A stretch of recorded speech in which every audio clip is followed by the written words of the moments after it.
Okay, let's finish up the integument. And before I get started on the types of hairs, something I forgot to mention about the epidermis, back in part one or two.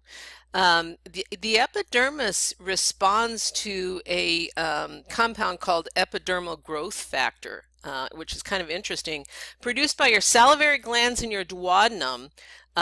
So your salivary glands in your mouth and the duodenum in the intestines will affect the rate of that basal cell stimulation, which is kind of interesting that it would be that kind of relationship between one part of the body and the other. It does talk about the growth factor in your book. I did eliminate that from the lecture, although I did want to bring that up just because it's kind of an interesting FYI in terms of that layer. Going back to hairs, and hairs are, it's interesting with regard to hair. You have soft, fine covered body surface. That's a vellus hair.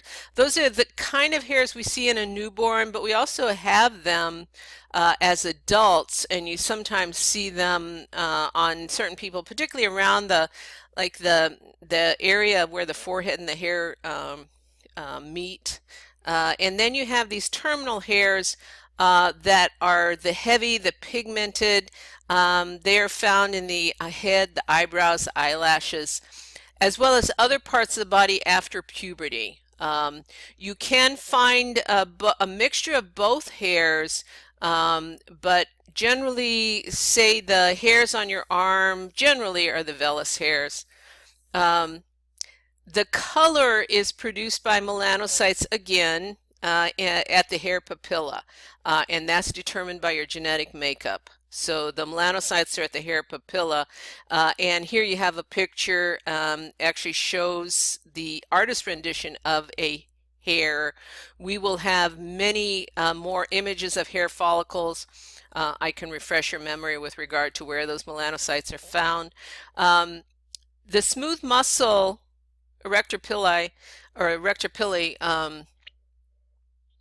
is a smooth muscle that causes the hair to stand up, goosebumps, and this is in response to temperature change. So just think of getting goosebumps. It can be in response to an emotional change too. Think of being stimulated by a movie or a book or something that really kind of you respond to, or it can be something where you have a fear response. So it's an autonomic response. And then what you have are the sebaceous glands, which we've talked about a little bit already, and they lubricate the hair, also the surface of the skin. The follicle, which is the portion of the hair that's still growing, it is located deep in the dermis. It produces non-living hairs. What they mean by produces non-living hair, as the hair goes up and out, just like the skin, as it grows up and out, it actually fills with keratin and dies off as a cell. It does have a little bit more it has a longer lifespan than the skin, and so it has a different structure, but very similar when you think about, particularly since we've just talked about that. There are sensory nerves around the base of the hair root, and that's why if you pull a hair out by the hair root, it tends to hurt. Structure, this is a cross section, and probably more information than you need, but very interesting in terms of a hair. You have a soft portion that's flexible, and hair is flexible in the center, so it has a type of keratin that's pretty soft. And then, and that's the medulla, and it's good to get to know that word medulla. And then cortex around the medulla, and you see this arrangement in a couple of other areas in the body, where you have harder keratin. This is the same type of protein that you see in skin and nails. Cuticle, which is very tough, very thin but very tough, and again hard keratin. That's the structure of the hair. The follicle itself, you have internal and then external root sheath. These are sheaths that surround the root and form even more protection with regard to the root, because the root is where the live cells are. And if those become damaged, those live cells become damaged, or they're not functioning anymore, then that hair follicle itself is no longer active. And then you have this glassy membrane, clear layer that wraps around all of this arrangement, this medulla, cortex, cuticle, and its dense connective tissue around the sheath as a whole. And then on top of all that, a connective tissue sheath. So when you think of all that, when you go in to do something to your hair, like change your color or the texture or something to your hair, you have to go through all these layers. That's why any kind of hair change to your hair, dramatic change to your hair, takes some real heavy-duty chemicals, because you have to break through all of these protein bonds, these cell junctions, etc. Not so much cell junctions, because most of this is not epithelial cells we're thinking of, but the bonds between cells have to be broken down with these heavy chemicals. Just an FYI, kind of interesting. This is a microscopic rendition of the hair, and you get the same thing. It's actually been dyed, which is nice, where you have the different parts of the hair follicle. This is the part where you have, if you look at the bottom portion of the image, and right above where it says subcutaneous fat tissue, you have this hair papilla. That's where the melanocytes are. That's where the color portion of the hair is generated. Now, again, if you change color of your hair, you're not changing those. You're changing, you're actually you're bleaching the color out, the natural color out, and putting other color in there. And then, so you have the same key portions that we just talked about, except for you see the sebaceous gland here too. So you see that oil gland that is secreting lipids to keep the hair, and that secretion of lipids is going to go up to the surface of the outer surface and going to lubricate this hair and keep it from breaking off before it can be replicated, it can be replaced. The root is the lower part of the hair, and it's attached to the integument. The hair shaft is the upper part. It's not part of the integument. It's actually not alive. It's the part we see, the shaft. It's the part we look at, and it is not part of the integument. The production begins at the base of the follicle, that papilla. That's where you have capillaries. That's it. It's the live portion, so it's going to have nutrients brought to it. You're going to have waste products taken away.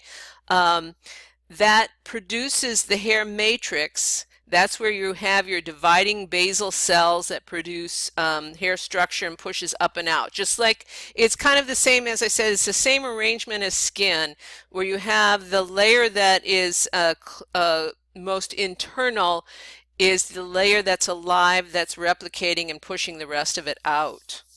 As it's produced, it's keratinized, similar to the skin, with the soft and the hard keratin giving it structure.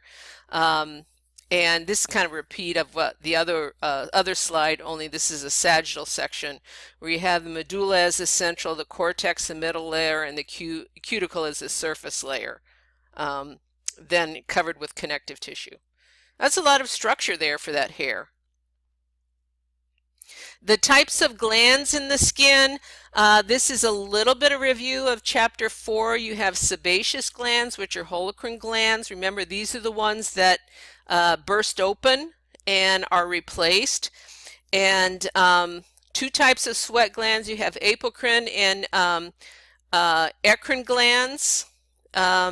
these are going to secrete water-based substance, and what you have is the apocrine. These glands are found, say, under the armpit, around the genitalia, and they secrete a water-based substance with pheromones and other chemicals on it. So it's a little bit thicker water-based substance than your sensible sweat that's out of your eccrine glands. Oil glands, you have two types of oil glands. You're going to have simple branched alveolar glands that are associated with hair follicles. And then you also have sebaceous follicles that are going to discharge oil directly to the skin surface. The whole idea behind sebaceous glands are to lubricate dead tissue. So lubricating the stratum corneum of the epidermis, or the hair shaft of the portion of the hair that is pushed out of the epidermis, and make sure that they stay supple and there, so they don't fall off too fast before they can be replaced. It also, oil also inhibits bacteria, and so works a little bit with the immune system.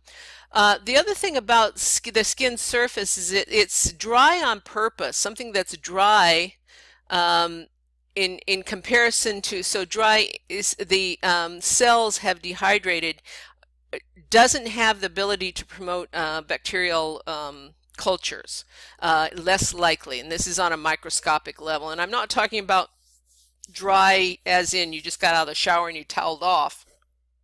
It's basically dry, dehydrated cells.